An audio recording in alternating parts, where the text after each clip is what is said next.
Flight attendant training sa Malaysia. Ilan to sa mga clips na naipon ko last year. Kung gusto nyo maging flight attendant or kung magulang kayo na pangarap magkaroon ng flight attendant na anak, panoorin nyo tong vlog na to.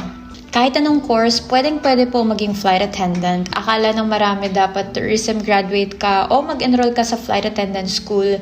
Hindi po yun totoo. Magkakaroon ka ng advantage over other applicants pero hindi siya required. Kasi kahit ano pong course ang natapos mo, you are more than welcome to apply sa dream airline mo. Sa mga nagtatanong, I graduated BA in Communication or mas kilala sa MASCOM sa Adamson University. May mga airlines na din na tumatanggap ng applicants kahit na hindi pa sila nakagraduate ng college. Basta graduate ka ng senior high ay pwedeng-pwede na. Hindi po lahat ng airlines ay pare-pareho ng educational background requirements kaya i-check nyo mabuti bago kayo mag-apply. Sa flight attendant training, tinuturuan nga din kaming mag-handle ng mga pasahero kagaya nito. I'm so sorry, did you hurt your hand or anything? No, don't touch me, don't touch me. I'm really sorry, madam. Actually, you gave me the wrong meal. I didn't order for this. I'm actually allergic in nuts, and there's nuts in this. I opened it. What is this? Okay, I will make Nasi lemak. Let me check first in my jelly if any is available. Yeah, food. because I you will know, do it. if I eat this, I'm gonna have. I'm Just- already just, breaking okay, out. just a You know? moment, and I'm so sorry about my mistake. Okay, wait a Yeah. moment, the chemist. Yeah. Hi, sir. How's everything? So we have plenty of options for food and beverages. This is my food. This is my drink. So actually, for I drink here and I drink here, Mhm. I drink here. So I understand that one, sir. It's unfair for other passengers because they actually pre-book their meal. this is free for me. Oh no, it's not free. You have to purchase it. If But it's please really, over with me, okay? Because I don't have money more. I don't have cash.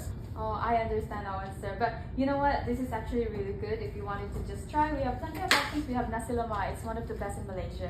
If you don't eat spicy, the chicken rice. Oh my God, this is so expensive for me. I know, sir. You can save if you Oh my buy a God. combo. This I get something for offset, so it's cheap. Actually, if you buy a combo, if you buy 3, you get more discount. And actually, it comes with a free coffee. Just wait a minute. I will Yeah, put my sure. money first.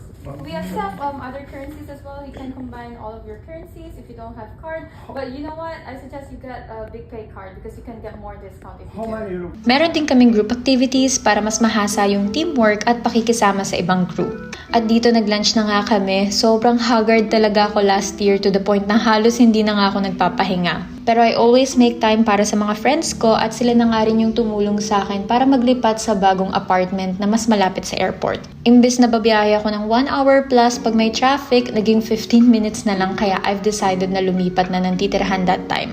Common misconception din yung height requirement. Maraming airlines na ngayon ang tumatanggap ng mas maliliit na cabin crew depende sa aircraft na pagtatrabahuhan nyo. Kagaya ko na nag-start sa private jet, sa dating kumpanya, my height is 157 cm or 5'2". So kahit 5'1 or 5 flat ka, may pag-asa ka pa rin maging flight attendant. Basta hanapin nyo lang yung tamang kumpanya or airlines para sa'yo. Sa age requirement naman, I remember the oldest FA na nakalipad ko was 50 years old. Pero meron na din ngayon sa US na umabot ng 86 years old.